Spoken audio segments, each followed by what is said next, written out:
Hello lovelies, welcome back to my channel. My name is Julie and I tend to mostly make content surrounding mental health, music, as well as makeup. For today, this is going to be bordering on my mental health as well as the discrepancy of mental health professionals not being respected or interns not being respected and having crap supervisors and that affecting mental health. This has nothing to do with my previous internship. I am not speaking on that whatsoever, as I've stated, out of respect. So for this story, we are going back to fall of 2018. So in fall of 2018, I was working part-time in an elementary school as a teacher's aide in a kindergarten. I needed to do a 1-credit, 100-hour practicum for my graduate program, and that is also required for your LMHC license. You need 25 hours of supervision. Out of the 100 hours that you do, 40 hours need to be direct client contact, meaning directly working with the kids, and then the rest can be either or. You also need 5 hours of group supervision within that 20, and 10 has to be individual. The remaining 5 can be either or. The previous school year, toward the end of the year, I knew that there was a qualified supervisor in my school. She had her LICSW, which is a licensed independent clinical social worker. I am assuming she had it for more than 3 years, so she was a qualified supervisor, and I was suggested to reach out to her to see if she would supervise me at my work outside of my work hours to do my practicum. So I spoke with her and asked her, and she agreed, and I was really excited about it. I will admit my one mistake was failing to look into the licensure requirements on my own, and at the time my school wasn't aware of what they were, and I should have done that ahead of time because it was a heavy amount of supervision in a short period of time, which is something that is hard to commit to for a working person. But when you have a supervisor, it is their responsibility to make sure that you get all your hours and qualify for licensure, because otherwise, what's the point? In fall of 2018, a couple weeks into the next school year, I began my practicum. I worked 8:15 to 11:30 Monday through Friday, and then I delved into my practicum. Now, originally, I was supposed to shadow my supervisor in her role, which she was the lead clinician for the therapeutic program. So the therapeutic program, which is now called the GAIN program, was specifically for kids with significant mental health difficulties / social emotional issues that required extra support. That was definitely a more clinical setting than what I ended up doing. She approved me doing that setting and then backed out and told me there are way too many adults with the kids, and she didn't feel comfortable adding me to the mix. I had some of these kids in my classroom in kindergarten in previous years and have built strong relationships with them, and I know for a fact they would have been excited. And also beyond that, I feel like I have a very calming presence, and I would say everyone that I've ever worked with in the school setting would tend to agree with that. I was pretty offended by that, and it just didn't make sense because originally she committed to that and then backed out. She put the responsibility of my practicum on the school adjustment counselor. The school adjustment counselor did not have her counseling license, and she was not a qualified supervisor. She was so stressed out because it was the last minute of her being alerted that she was going to have me shadowing her and helping her and things like that. What really bothers me is in a practicum or internship, you're supposed to be helping people, not adding more to their plate besides supervision, and she wasn't doing my supervision. I didn't need to be doing counseling, but I should have been observing counseling. Unfortunately, where I was working, the school adjustment counselor did not do individual counseling with kids on social emotional IEPs, and they mostly just did 10-minute check-ins, which really aren't clinical in nature. Mostly the school adjustment counselor did lunch bunch groups where kids who have certain struggles with behavior and social emotional things work on social and communication skills in a group, and there's also a student who is a role model who is seen as a positive influence in the group. I only got to observe those a couple of times, and it was really not my thing because I had all this experience from school and all this education and my own personal background. And with elementary school kids, you're mostly being a behaviorist, you're mostly teaching them skills, and it's kind of boring, especially because a lot of them act up in group and it's really hard to get your point across and have them listen, which is extremely frustrating. I didn't really enjoy that process, and that's when I was sort of questioning, is this the right thing for me? Because originally my career goal was to be an elementary school adjustment counselor. I remember one day a school adjustment counselor asked me if I would make a poster with the lunch rules on them. And that was supposed to be her responsibility, and she put it on me. There was no clinical aspect to that whatsoever. You don't need any training or background, and it's kind of a slap in the face to be a graduate level student in a clinical master's program and make a freaking poster. I made the poster, I brought it back. She's like, put visuals, make it more colorful. And so I did, and we hung it up. And then it was funny because the school principal sent out an email and was like, thanks to Miss White for making the poster, and she'll be helping out with those sort of things around the building. No, that wasn't what I was supposed to be doing at all. I also got the feeling from both my supervisor and the school adjustment counselor that they did not want me around, that it was really stressing them out to have someone watching them, have someone who was asking questions and was seeking a more clinical role. Now let's get into the supervisor from hell, which I'm really tempted to make that the title, but I don't really want to be offended. I'm not calling anyone out. I'm not trying to ruin anything.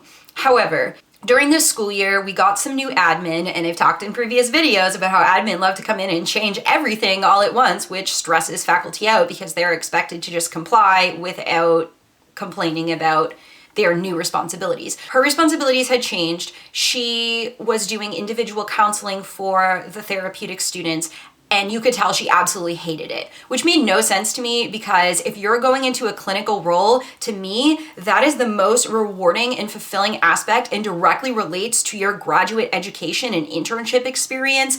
But she just kind of wanted to be in the classroom with the kids and kind of help them in that way. She didn't really want to do the individual counseling. And since she wouldn't let me work with the therapeutic kids, I never got to observe that counseling, which I felt was really unfair and impacted how I was feeling. Now let's get into supervision. Not only do I have personal opinions about what supervision between supervisor and intern should look like, I also know from school what components should be in supervision. So a supervisor should be encouraging, they should be empowering, and they should be validating, empathetic, and kind toward you, because being in a clinical role and also interning for free can be really overwhelming, and you should be able to express those things with your supervisor without them negating your strengths and abilities. This was not the case. This supervisor was so burnt out. She was hesitant to commit to this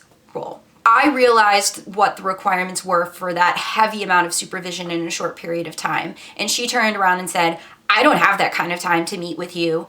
You're gonna have to find a second supervisor. So I asked my boss if her husband could supervise me because he had his license, and she said no, he already has interns. And then there was another qualified supervisor in my school who was the school psychologist, and I asked her, and she said, no, I already have a bunch of interns, I can't do any more supervision. I went through 5 weeks of my practicum. So I completed 50 hours, half of my practicum, and it was a complete waste. Some of my responsibilities were that my supervisor assigned me 3 students, and I went into their classrooms and sat with them and supported them and kind of helped them complete their work and encourage them. One student I already had a relationship with because my mom, who also worked with me, was her teacher a couple years back. So she was thrilled to be working with me, and I would say that was the most rewarding part. But I was really bummed out that she didn't receive any counseling in the schools whatsoever, and she was really in need of those services. I had another student who was in 5th grade who was a sweet kid, but he didn't really want me there, and I mostly was helping him with his work, which is not my role. I was not a paraprofessional in an academic setting. I was supposed to be focusing on the social, emotional aspects and mental health. So this was very annoying to basically be a warm body, which happens in schools a lot of the time when you student teach or intern in a counseling role and that kind of thing. I was getting really, really frustrated by this experience. Looking forward to what supervision looked like with this supervisor. She was supposed to give me 45 minutes of her time because you need to have 45 minutes to count for an hour with supervision, and I needed 10 hours of individual supervision with her. She would literally give me 20 to 30 minutes of her time. Sometimes she would run late because she would be doing something else. She had a meeting with a parent one time, which was really weird because I felt like she scheduled it during our time, which made virtually no sense to me. During our first supervision meeting, I disclosed to her that I deal with anxiety.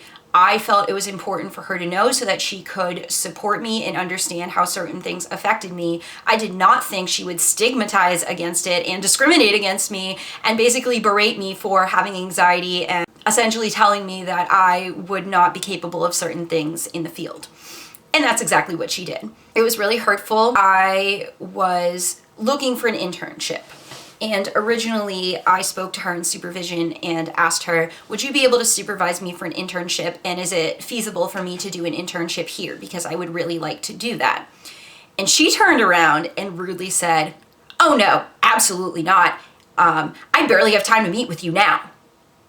Wow, that made me feel really valued and cared for. Thanks for that. What a horrible supervisor. How could you ever be in that role and say that to someone, especially as a counselor? It just grosses me out. She also said that the therapeutic students had enough therapy and counseling and they didn't need more, which virtually made no sense to me because I know that I had, as I said, good relationships with many of them, and that would have been a rewarding experience for me.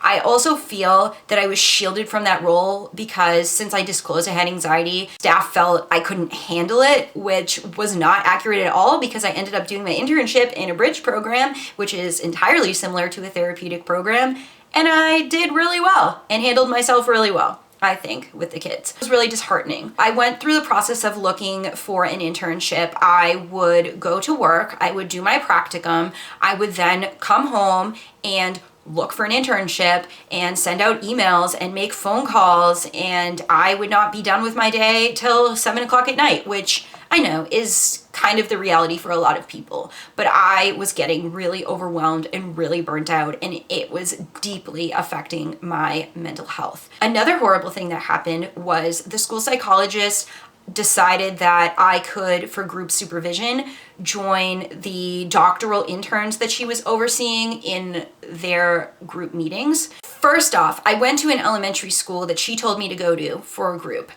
No interns were there. And she was there and said, oh, I'm not leading supervision today. It's actually at the other school. And no one told me. So I had to drive across town to the other school. I go in, and mind you, I work for this school system. I worked for this school system at the time. And they're like, who are you? And I say, oh, I'm here for group. Dr. So-and-so said that I could be here. And I walk into the group and I'm sitting there and I'm talking to the doctoral interns, and they were great and really supportive and nice. And then the school adjustment counselor who was supposed to lead that group said, Dr. So-and-so did not tell me you were coming here, and you do not have my permission to come here, and this is going to be doctoral level things which are going to be way over your head, which was super invalidating and rude because I'm a smart cookie and I would have loved to be there, and I also plan to go for my doctorate one day, so wow. And she actually said, I'm sorry, but I'm gonna have to ask you to leave. Are you kidding me? Are you kidding me? So I go to my car and I cry my eyes out because who wouldn't feel absolutely hurt and devastated by that after all the effort that I put in? I go home and try to relax, and then I returned back to work. But I was absolutely just devastated that that happened. There was a lack of communication. I was not allowed to be in groups. I did attend one group prior to that where they went over psychological testing that school adjustment counselors do not even do and clinicians do not even do. That was the WISC, so it was academic testing, which had nothing to do with me, but at least I got to be there, and that one was a good experience. But this practicum just did not meet my needs for what I was supposed to be doing. And the most hurtful part is I just felt like everyone was passing me off. Everyone did not want me there. I am an empath. I can feel the room. I can sense when someone's off. I can sense when someone is stressed out that I'm around. And I was right, because once I got out of there, it made a difference. I was trying to push through, even though I was falling into a deep depression and having a really hard time with this. But going back to supervision with my supervisor, when I was looking for an internship and getting really overwhelmed, I told her that my car was old and I couldn't afford to get a new car, so I couldn't travel too far for an internship. And she said, how are you going to find an internship then? And if you have anxiety, how are you going to make phone calls? How are you going to go in for interviews? And how are you going to reach out like that? I went to my grandmother for advice on the situation, and my grandmother just blatantly said, you have to drop out. It's not going to work out. What's the point? So I went to my supervisor with my paperwork and told her I was dropping out shortly after. And she looked at me and just said, okay. She could have cared less. She was so relieved that she did not have to deal with me anymore and have that burden. And it feels so great to feel like a burden to someone when you're just trying to better yourself and get experience in the field. That is not what a supervisor should be whatsoever. I'm glad that I dropped out of it, although I fell into a funk because it was really hard to find an internship, but that's a story for another day. But I've come a long way since then, and I'm gonna get my master's degree and be okay. It was just a bumpy start with this practicum. Anyway, that's all I have for you today. Thank you for watching. Please give this a like if you enjoyed it, and subscribe to my channel if you enjoy my content and would like to support me. I would love to have you. Please leave a comment as long as it comes from a kind place, and I'll catch you on the flip side. Bye, guys.